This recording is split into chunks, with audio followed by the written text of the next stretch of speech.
বিচার ব্যবস্থাকে প্রভাবিত করার চেষ্টা করছে একদল ব্যক্তি। এই উদ্বেগ প্রকাশ করে ৬০০ জনেরও বেশি আইনজীবী চিঠি দিলেন প্রধান বিচারপতি ডিওয়াই চন্দ্রচূড়কে। তাদের অভিযোগ, রাজনৈতিক স্বার্থ চরিতার্থ করতে বিচার ব্যবস্থার উপর চাপ তৈরির চেষ্টা করা হচ্ছে।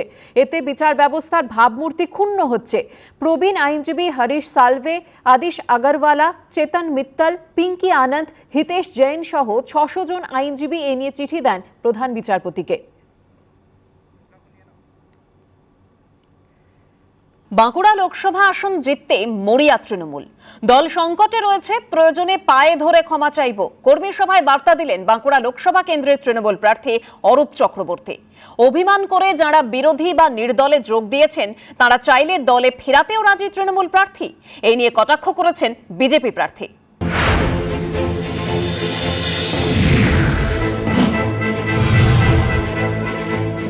আমি দলের এই মুমূর্ষু অবস্থায়, এই কঠিন অবস্থায় কোনো কর্মীকে বিভাজন হতে দেব না। দরকার হলে পায়ে ধরে নেব। লড়াই শুরু হয়ে গেলেও লোকসভা ভোট শুরু হতে এখনো ৩ সপ্তাহ বাকি, কিন্তু তার আগেই কি সিঁদুরে মেঘ দেখছেন বাঁকুড়ার তৃণমূল প্রার্থী অরূপ চক্রবর্তী? তাই কি একজন প্রাক্তন সভাধিপতি, তৃণমূলের সাংগঠনিক জেলা সভাপতি, বিধায়ক এবং বর্তমানে লোকসভা ভোটের প্রার্থী এরকম হেভিওয়েট নেতার মুখে উঠে এলো মুমূর্ষু অবস্থা, সংকট, পা ধরে ক্ষমা প্রার্থনার মতো শব্দবন্ধ? এখন একটা সংকট, যুদ্ধ শুরু হচ্ছে। তৃণমূল দলের আসল খবর ঝুলি থেকে বেরিয়ে গেল। মানে এত ভয়ঙ্কর অবস্থা যে উনি বলছেন দলটা মুমূর্ষু অবস্থায় আছে, মানে তৃণমূল দল মুমূর্ষু, আর তার জন্য কর্মীদের কাছে উনি হাতে পায়ে ধরতে চাইছেন। ভোটের মুখে এখন উনি বলছেন, তার মানে বুঝতে পারছেন গোটা বাংলার তৃণমূলের অবস্থা এখন মুমূর্ষু, মানে মুমূর্ষু রোগীর মতো আইসিইউ যেতে বাকি আছে। শেষমেশ কি দলীয় কর্মীদের এক ছাতার তলায় আনতে পারবেন বাঁকুড়ার তৃণমূল প্রার্থী? উত্তর দেবে সময়। পূর্ণেন্দু সিংহ, এবিপি আনন্দ, বাঁকুড়া। লোকসভা ভোটের মুখে রাজ্যে ইডির বাজেয়াপ্ত করা প্রায় ৩,০০০ কোটি টাকা ফেরানোর চেষ্টার প্রধানমন্ত্রীর প্রতিশ্রুতি ঘিরে তুঙ্গে তরজা। ভোটের আগে নতুন ভাঁওতা আক্রমণ তৃণমূলের। নরেন্দ্র মোদীর প্রতিশ্রুতিকে জুমলা বলে কটাক্ষ কংগ্রেসের।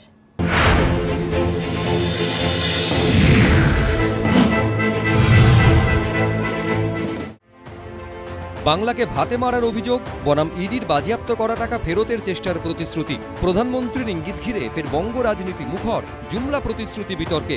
কৃষ্ণনগরের বিজেপি প্রার্থী রাজপরিবারের সদস্যা অমৃতা রায়ের সঙ্গে ফোনে কথোপকথনের সময় বাংলায় কেন্দ্রীয় এজেন্সির বাজেয়াপ্ত করা প্রায় ৩,০০০ কোটি টাকা ফেরানোর চেষ্টার প্রতিশ্রুতি দিয়েছেন নরেন্দ্র মোদী। अमृता जी, मैं आपको एक बात बताता हूँ। हाँ जी। मैं एक लीगल एडवाइस ले रहा हूँ। हाँ प्लीज बोलिए। हमने बंगाल में ये ईडी वालों ने करीब 3,000 करोड़ रुपया इनका अटैच किया हुआ है। अब ये पैसा गरीब आदमी का पैसा है। किसी ने शिक्षक होने के लिए पैसा दिया, किसी ने क्लार्क होने के लिए पैसा दिया। मैं जो लीगल एडवाइस ले रहा हूँ, तो मेरी इच्छा ये है, अगर मुझे लीगल एडवाइस मिलेगी तो नई सरकार बनते ही जो भी कानूनी प्रावधान करना पड़ेगा, कुछ नियम बनाने पड़ेंगे, तो मैं ये जो 3,000 करोड़ रुपया है, जो गरीब लोगों का पैसा है, और जिसने इस प्रकार का पैसा रिश्वत में दिया है, उन सबको मैं वापस पैसा करना चाहता हूँ। এমনকি রাজপরিবারের সদস্যা বিজেপি প্রার্থীকে ভোট প্রচারেও তা তুলে ধরতে নির্দেশ দিয়েছেন প্রধানমন্ত্রী।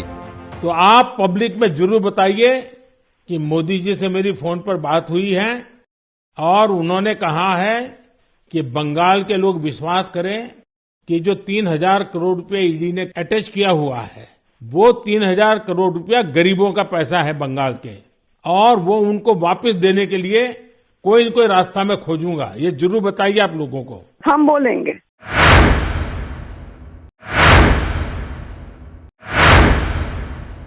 সম্পূর্ণ ভাঁওতাবাজি। আপনি বলছেন পরের সরকার এলে ভেবে দেখবে। কেন আপনার এখন সরকার দিল না কেন?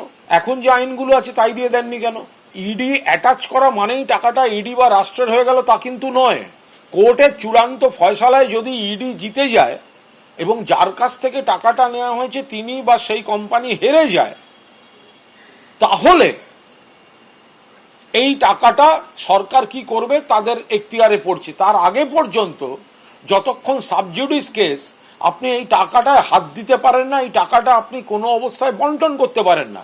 নির্বাচনের পর মোদী সরকার এটা বলে, মোদীর নেতারা এটা বলে যে এ কুছ নেই, চুনাবি জুমলা হ্যায়, আরেকটা জুমলা এটা। এরকম কত জুমলা আসবে দাঁড়ান, এ তো শুরু হয়েছে, অনেক তালিকা লম্বা হবে আস্তে আস্তে আস্তে আস্তে ভোট পর্যন্ত। এ তো জুমলাবাজির সরকার, আমরা তো বরাবরই বলি। ভোটের মুখে দেওয়া প্রতিশ্রুতি ভোটের পর বাস্তবায়িত হয় কিনা সেদিকেই নজর থাকবে রাজনৈতিক মহলের। কৃষ্ণেন্দু অধিকারী, আশিস বাগচি, সুকান্ত মুখোপাধ্যায়, এবিপি আনন্দ।